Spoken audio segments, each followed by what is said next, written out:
this is pretty interesting. This is a warqa pastry, okay? And it's basically like a phyllo pastry. That's what the equivalent is back home. But I just want you to just watch my boy make this. You've got a pan over a gas with some steaming water and then literally a lid turned upside down. He's got this elastic dough and he literally smears it on the top. This is a really respected craft in this country. The steam just sets it and it's so wafer thin, it's so wafer thin. Look at it, look at it. You've got to be a real expert to be able to pull this off.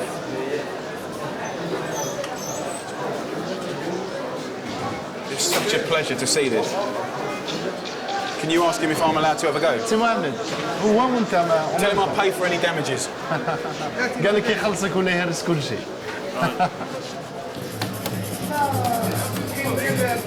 It's salt, oil. That's not good, basically.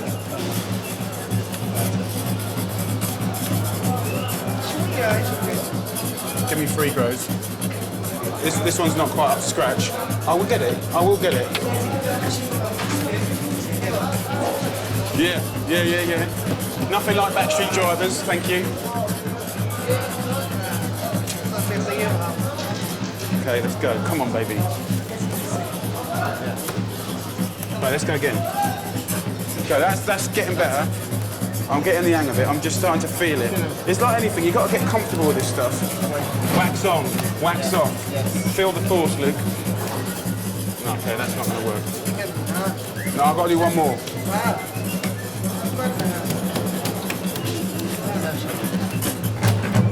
I think that's the best one I've done so far. Nice one. Nice one.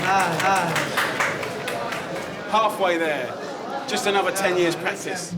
Okay, I'm going to make an incredible cake, right? And this is a classic Moroccan dish. It's called a mahancha. It means a snake, or they call it the serpent, okay? Reason being is I'm going to use that beautiful, delicate pastry that I made with your main man today, that I did, frankly, an average job on. But, you know, it was incredible to see the amount of care. Absolutely, back home you can use phyllo pastry for the same texture, but that pastry is going to give you that crunch. So what I'm going to do is make a semi-classic filling. It's kind of like a frangipane, being the almond paste. So I've got 375 grams of butter, and then I'm going to have 375 grams of icing sugar. Mix it around. And that'll come together. There you go, there you go. Then we're going to have 3 eggs going in.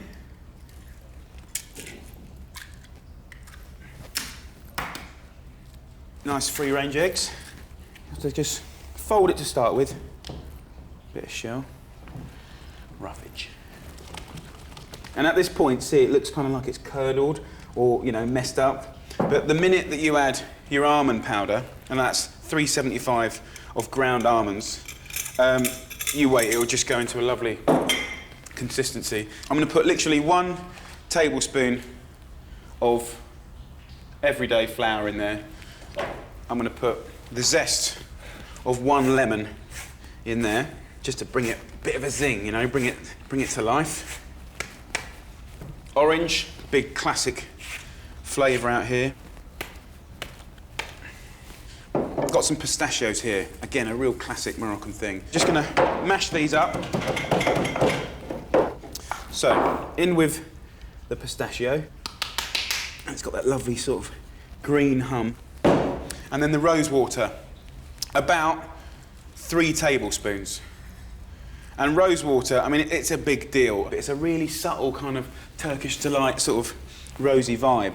And that rosewater just kind of convinces you that you're definitely in Morocco. Also, they might hit it with different spices, fennel seeds, cinnamon. I want to keep it reasonably plain. Now, to make it, you need a bit of space, nice clean surface. And you could do this on your dining room table if you wanted. Now, the pastry. 10 sheets of pastry. So I'll lay that out. And if I'm unlucky, I might come across one of my ones in it. Look at that. I'm just going to overlap them by about 4 inches. Basically, I'm going to make something about about 2 meters long, okay? And Then we're going to make the serpent. Okay. So what I'm going to do is get this filling and just sort of spoon it. So little lobs next to each other. As you can see, as ever, I've peaked slightly too early. So just equal that out so it goes all the way along like that. It's dead simple. If it's not perfect, it doesn't matter. And then I'm going to hit it with some flavour. So what I'm going to do is just put a little bit of sugar, and then look at this. You can buy these beautiful bags of rose petals, and it smells fantastic. And just literally pick through these and put the smallest couple of leaves, you know, on each one. So what I'm going to do now is just roll this little baby up like this.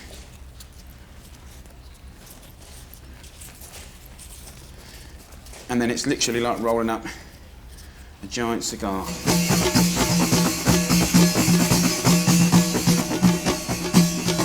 Roll it up, roll it up. I love it. That is why they call it the mahancha. Snake. Yeah! Okay, so what we're going to do is then to roll it up like this.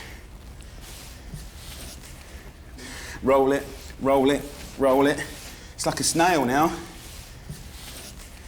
What a pleasure. Now, as that cooks, the frangipane, the eggs in it will up. And that can go in here. I've oiled this tray. Just going to snug it in.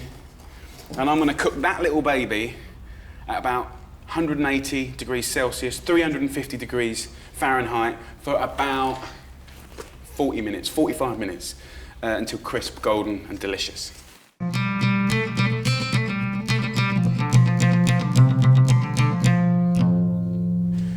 So there is my lovely cake. These dried petals, you can put just a couple on top like that.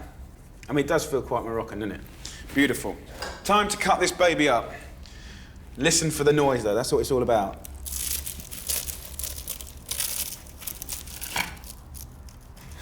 What's the matter with me? Why do I get so excited about this stuff? Why does a cake and a noise make me... I don't know. That's what food's all about, though, isn't it? Now look at it. Look at that. Beautiful. So I've got the tart there, and the thing that I really want to serve it with, I've got two things. I've got vanilla ice cream with crispy hot frangipane cake, delicious.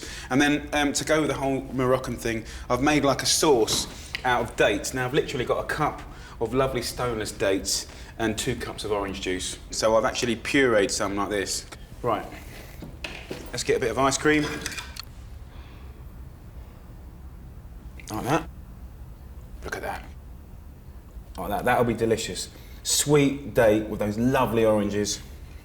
And the thing is, that frangipane, dead simple. That phyllo pastry looks like something you'd never dare attempt. But it is dead simple, you just gotta get stuck in.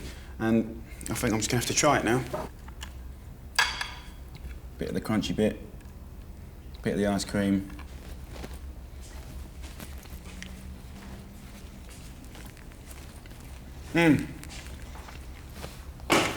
That is the one.